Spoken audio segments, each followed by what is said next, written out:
দৈনিক 10 star BD24 সত্যের সন্ধানে আমাদের যাত্রা।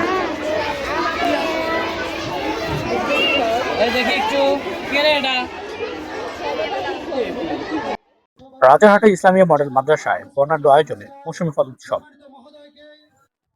আমাদের কুড়িগ্রাম জেলা প্রতিনিধি জাহিদ হাসানের পাঠানো তথ্যচিত্রে বিস্তারিত। কুড়িগ্রামের রাজারহাট উপজেলার রাজারহাট ইসলামিয়া মডেল মাদ্রাসায় বর্ণাঢ্য আয়োজনের মধ্যে দিয়ে মৌসুমী ফল উৎসব অনুষ্ঠিত হয়েছে। শিক্ষার্থীদের দেশীয় ফলের সঙ্গে পরিচিত করা এবং পুষ্টিগত সম্পর্কে সচেতনতা বৃদ্ধির লক্ষ্যে বৃহস্পতিবার এই উৎসবের আয়োজন করে মাদ্রাসা কর্তৃপক্ষ। সকাল থেকে মাদ্রাসা প্রাঙ্গণে উৎসব মুখর পরিবেশ সৃষ্টি হয়। বিভিন্ন ধরনের দেশীয় মৌসুমী ফল প্রদর্শনের পাশাপাশি শিক্ষার্থীদের ফলের নাম, বৈশিষ্ট্য ও স্বাস্থ্যগত উপকারিতা সম্পর্কে ধারণা দেওয়া হয়। আয়োজনের মূল উদ্দেশ্য ছিল কমলমতি শিক্ষার্থীদের নিয়মিত ফল খাওয়ার অভ্যাস গড়ে তোলা এবং স্বাস্থ্য সচেতন করে তোলা। অনুষ্ঠানে সভাপতিত্ব করেন বিশিষ্ট শিক্ষাবিদ ও সাহিত্যিক আলহাজ মনসুর আহমেদ। তিনি বলেন, শিক্ষার্থীদের শারীরিক ও মানসিক বিকাশে পুষ্টিকর খাদ্যের গুরুত্ব অপরিসীম। দেশীয় মৌসুমী ফলের পুষ্টিগুণ সম্পর্কে জানার মাধ্যমে তারা সুস্থ জীবনধারার প্রতি আগ্রহ হবে। অনুষ্ঠানে শিক্ষক, অভিভাবক ও স্থানীয় গণ্যমান্য ব্যক্তিরা উপস্থিত ছিলেন।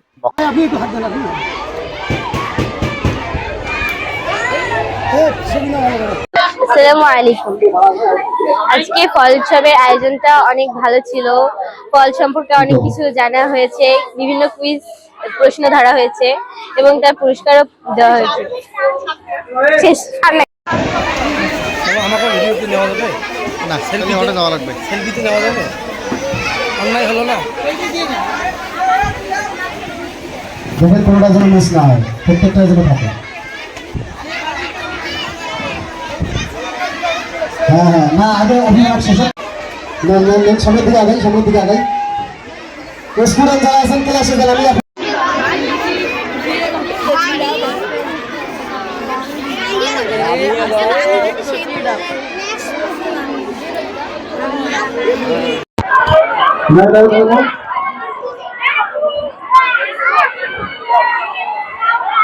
এরপরে প্রথম শ্রেণী। আস্তে আস্তে আমরা দেখি, আস্তে আস্তে ফলগুলো দেখি। দেখো দেখো ফল দেখো, আস্তে আস্তে দেখো, দেখো এই ফলগুলো দেখো দেখো। ওরা চলে যাও, ওইদিক দিয়ে যাও, সামনে চলে যাও। ওইদিক দিয়ে যাওয়ার রাস্তা করে দেবে, সালা দেখতে সামনে ভিড়।